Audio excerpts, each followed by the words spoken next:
So, you've bought a brand new 1955 Fatale.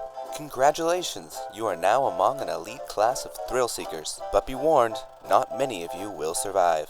The first thing any Fatale owners should do before turning on their new car for the first time is locate a pair of earplugs. Position them firmly in the ear, and then you're ready to turn it on.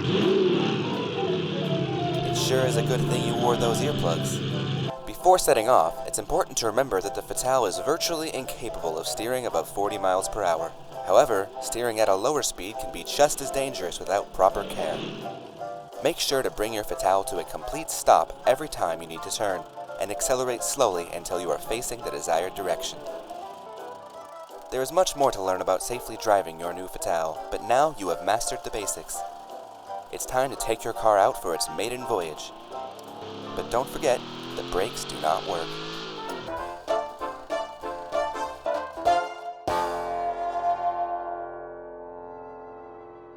What's going on, guys? My name is Consider, and today we're going to be doing this video a little differently. I had some issue with the audio in the build phase for this car, but I still wanted to show you guys it. So first off, as you saw in the intro, this is a 1955 Roma Fatale, and it's quite a monster. Since I wasn't able to show you guys the actual build phase of this video though, I'm just going to quickly run through the specs on this car, and then we're just going to jump right into testing it, and we'll just spend a little more time messing with it today and, you know, really push to the limits what you can achieve in a car that's designed to kill you. First off, it has 540 horsepower from a 5.1 liter V16. The thing weighs just a hair over 2,000 pounds, a 4-speed manual, and a lovely McPherson front and rear suspension. You may also notice the tires on the front are absolutely tiny, and that's because of a lot of reasons.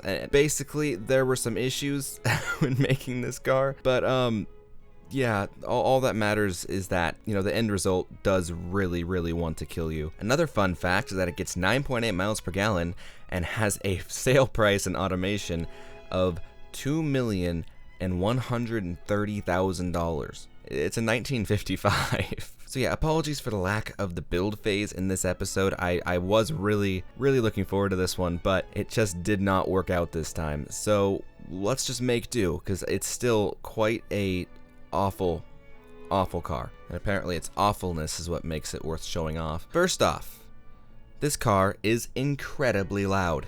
It has absolutely no mufflers. It's just a straight pipe V16 essentially. And it has a bit of a musical quality to it. The engine note will slowly work its way down a musical scale.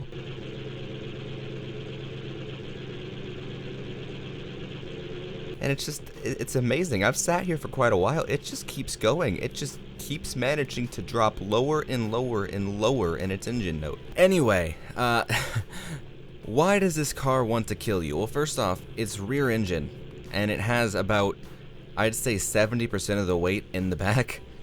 There's literally no weight up front. And on top of that, yeah, these front tires are so skinny that you have absolutely no steering grip whatsoever at any point. See, right there, it already has trouble turning. So I figured the first thing we could do with it would be to take it around this track, and I believe this is Lakeside Park. Okay, yeah, just take it on the track. Yeah, I'm pretty sure this is Lakeside Park. But yeah, I just wanted you guys to see how this thing does around a track and what its major issues are.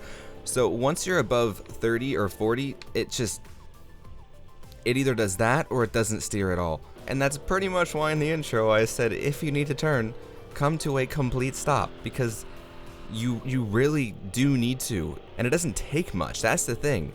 Like, it's one thing to just lose the back end, but it's just the slightest adjustment and it's just gone. You can kind of start to figure out what it's gonna do, but at the end of the day, if you drive this like a normal car, you're just gonna have a bad time. I think the best way to summarize this is that compared to the first Fatale that was made, its issue was all about acceleration. If you floor it, it spins out.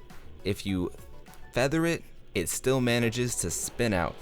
But everything was just about the fact that it had way too much power going to the wheels and it just spun the thing out. This one doesn't really have that problem. It doesn't spin the wheels and just grab and launch. The problem is that the steering is completely ineffective.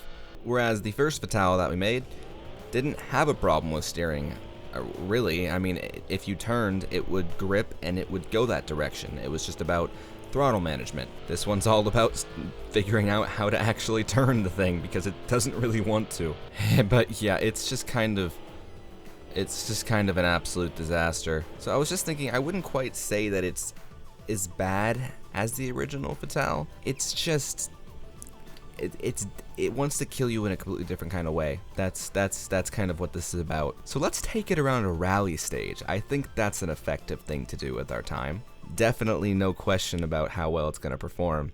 It's going to perform horribly. So what I have prepared here is a 3-mile rally stage on Rallyland. This car is going to die. So I'm going to try and do this with some hint of speed. At least that is the plan. And I will be impressed if I can do it in under, I don't know, 5 race sets. That seems a bit generous, actually. I mean, generous on the side of, I think it's going to take a lot more than that. And I'm also thinking I should probably do this course again with a much more sensible car, just to see, you know, how much of a difference this car actually makes. But for now, let's just do the terrifying thing and give it a go. Oh, it's already trying to kill. Okay, it's already that. Okay, let's just take this a little slower, I guess. I think that's the key here. I'm so glad that this car isn't in the Autopolitan, because that would mean I'd need to actually drive it multiple times. Oh no, come on, just get in there. Ah, nicely done. Okay, this section seems like something we can do a bit quicker. As long as a bit quicker means I actually get it up to 50. Okay, let's just, no, keep it together. Keep it together. Don't slide out. I don't know why I chose a rally course. This thing's already does half this behavior on solid road. All right, get around here. Let's do a nice little drift. I don't know what that was. We lost steering. Just take that sign out. That's fine. This is definitely not a rally car. Oh my. Okay, this has actually been a very clean section here. We have just enough of a slide that it actually looks really cool. No matter what you do, the back of this car is already trying to come around the corner, and it wants to get there before you do. Come on, don't lose it. Just make it nice and nice. Yes, floor it. I really hope nothing sudden is happening at the top of this hill.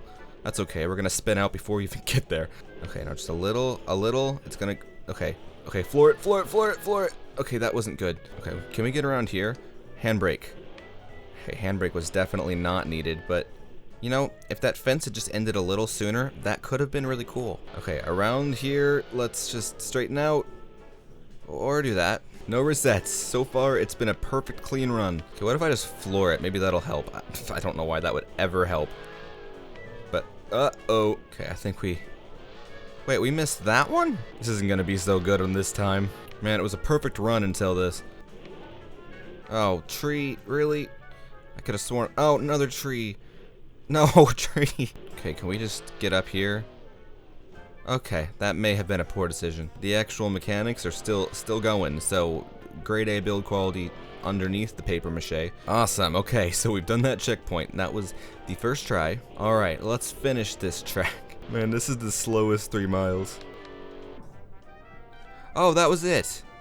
Oh, good. 7 minutes and 1 second. Yeah, that was great. That was fantastic. You know what? Let's see how fast we can do it in something else. Alright, so I figured let's compare it against this Fatale and see how much different the performance is. And then after that, I'll pick something actually sensible and get just a base time, and we'll see how it goes. Alright, let's go, Fatale. Oh my gosh, it's so much quieter. It's so quiet to the point where... Hold on, I actually need to turn the volume up. Okay, it still feels like a hybrid, but alright, that's just the Fatale. The time to beat right now, let's be honest, it's a pretty low bar. 7 minutes? Like, oh gosh, we're spinning out. Maybe I shouldn't be so quick to speak. Yeah, if I just feather the gas and just try and keep it from sliding out all the time, which it really wants to do, I think we can beat 7 minutes. Also, did we lose a mirror? Yeah. Okay, too much power. Oh man, now I gotta get back up there. Okay, just go up there. I'm actually kind of impressed it did that so easily. Okay, I've got a bit of a groove going now. Let's just not ruin it. Drifts. Every corner's a drift and a fatale. The question is it controlled or not? Usually it's not. Okay, I don't know what checkpoint we're on, but I think that this has been a little bit faster. And I think as long as we don't miss that checkpoint, I'm pretty sure we'll beat 7 minutes. I mean, how hard can it be to beat 7 minutes, right? Okay, back this way. No, not like that.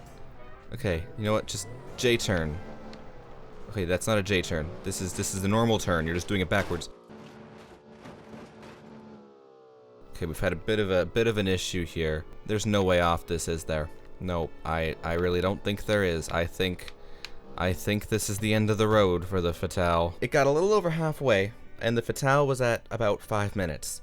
So, it's just bad. But let's take the Palma around just to compare against the Fatale 55. This thing's got like what, like 150, 60 horsepower? Yet I feel like this thing's absolutely gonna destroy the Fatale. I frankly just want to see what an even mildly reasonable time is on this course. Okay, yeah, this already is so much better. Granted, this car isn't nearly as fast, but it's just gonna be able to do the same average speed with more efficiency. It's not as stressful at all, it's so much more relaxed. Okay, the Fatale spun out, or hit the wall in this corner, and then the other one spun out in this corner up here. How is the Palma gonna get through here? I'm guessing it's going to rhyme with incident free. Oh my gosh, the Fatale was at like 5 minutes at this point. How did it take that much longer? Like, that kinda just blows me away a little bit. How much slower that was. This has been absolutely incident free. Like, I mean, it's not been the best rally driving, but there haven't been any accidents. Speaking of which, we're at the point now where that checkpoint was missed the first time around. Is this the finish? Oh my gosh.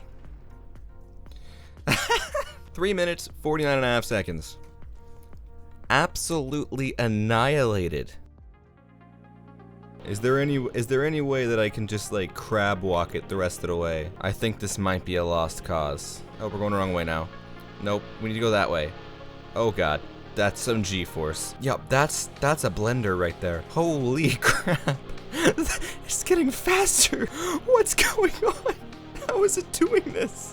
Jesus. I'm amazed that it hasn't killed itself on the wall yet. It's just literally a tornado at this point.